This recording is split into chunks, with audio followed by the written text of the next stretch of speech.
What's going on, everybody? Welcome back to the channel Sharpen. My name is Robert Hall, and in today's video we're going to talk about some of the new diffusers from Godox available for the X series of lighting. We're going to be going over 3 today, but I'm going to talk about these 2 because they are quite similar. First, this is the Godox MLCD15 and this is the Godox MLCS1625. The 15 being the 15 centimeters, the size of this diffusion dome, and the 1625 is for the 16 by 25 size of this rectangle diffuser. And these 2 are really similar in a lot of ways because of how they connect to flashes. So if you look on the back here, there is this gray mount, and this gray mount is removable. So we've just got a silicone channel right here, and we can put one of 3 mounts in here. We have one that connects to a Godox mount, we have one that can connect to any speed light, and we have one that can connect to round heads. Right here we've got the Godox 8300 Pro, aka the Flashpoint Explorer 300 Pro, so we are going to use the plastic Godox mount that is included. Both the CD15 and the CS1625 include all 3 mounts when you purchase them. Getting this on is really simple. You just have to work the silicone channel around the entire mount. Very quick and easy, and it's still very secure. It's not like it's just going to fall off because it's not actually physically attached in any way. It just stays on. I haven't had a problem with these falling off. Even if I keep this on my V1 on my hold fast, I can leave it upside down all day and it doesn't ever slip off. Once we've got that attached, we can now connect it to the 300 Pro. This one, the CD15, has multiple orientations. So we can have it fully extended like this. We can have it slightly compressed like this, or we can have it extended with the dome pressed in. Now, another thing that's really important to me with any type of diffuser is its color quality. You wanna make sure that it's not warming your light too much. And this one on the 8300 Pro, which is normally about a 6,000 Kelvin light, we get about 5,406. So that's actually pretty good. It's not overly warming the light, and it's still really in line with daylight.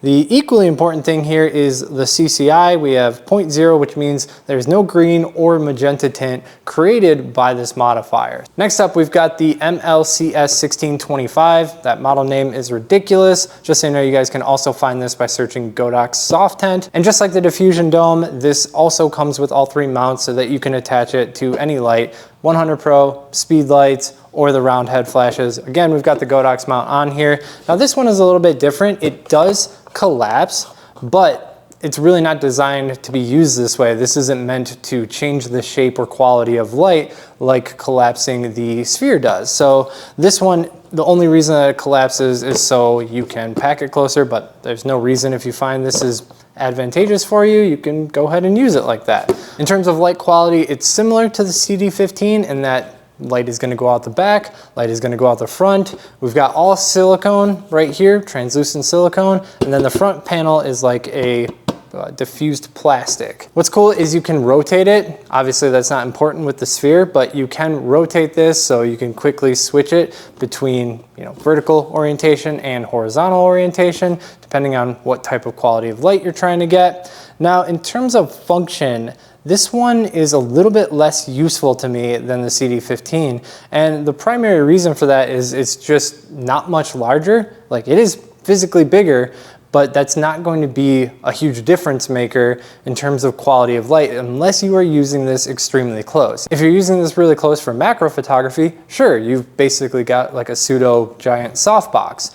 But in anything else, event photography or real estate photography, this isn't going to make a significant difference over just using the sphere, and the sphere gives you that added control and it's a bit more compact. On top of that, in packing and transporting this, there's been multiple times where this plastic panel has come out of its channel in the front, and then I just have to sit there and kind of realign it before I can even use it. I mean, I'm sure I can use it without realigning it, but it's just kind of one of those OCD things where it bothers you if it's not perfectly lined up. So I just find it a little bit more cumbersome than using the CD15. Now I'll show you something interesting about the light quality here. The light quality through the front panel, 6171K, which is pretty close to the bare bulb temperature of the 300 Pro. But if I go back here, 5229. So that means that this also has a little bit of a color shift. The light that it's producing out the back is going to be warmer than the light produced out the front. So that's a little bit odd as well. I think they need to slightly tint this panel a little bit to get it to align with the rest of the silicone material. Still, no tint though. Zero tint from both sides, so that's really good. Just so you guys can see the other two mounts available for those diffusers, this one also included will connect to any of the round head gear. So this will work with the V1, this will work with the 100 Pro. The last mount that's available is the Speedlight mount. This will attach to the Godox 8200, 8200 Pro, the TT600, 685, V860 version 2, 3, 1, pretty much universal with any Speedlight. And it's very simple, you just press it all the way down, and then twist this knob, and it is very secure. Now our last diffuser is quite a bit different from the other two. So this is the MLCD15, and this is the AKR22. They're practically identical in terms of design. You can still collapse this one just like you can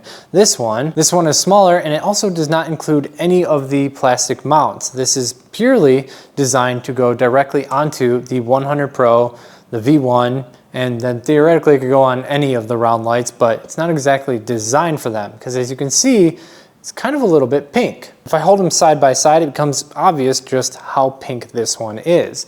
And the reason for that color is because the 8100 Pro and the V1 are both known to have a green color cast. So I think their logic was, let's make a diffuser that automatically neutralizes that. That way you don't have to put a gel in here. It has holes in it, so even if you push it on and it's nice and secure, it'll still fill back up with air so that you can extend it. But that's it, it's on. Similar to the others, it's not like it's gonna just slide off. Even if you have it mounted upside down, it's not a problem. I've showed you guys in a video that the V1 and the 8100 Pro do not have the same level of green tint. They are slightly different. And since they aren't the same, that means there is no one color you can make this that will make the light neutral coming out of both the V1 and the 100 Pro. So while this works well at neutralizing the color on the 8100 Pro, it is a little bit too strong for the V1, so you just end up with a V1 that produces slightly magenta light. And if we test the color of the AKR22, you can see that we get 4520, which is very warm. We're talking about 1000 Kelvin less than daylight at that point. This would fit other light heads, such as the H200 round head for the Godox 8200 Pro, but again, because it's pink, no one's gonna wanna put it on there. So to me, unless you are only going to use this on the 8100 Pro, the bigger sphere, the CD15, is a better option.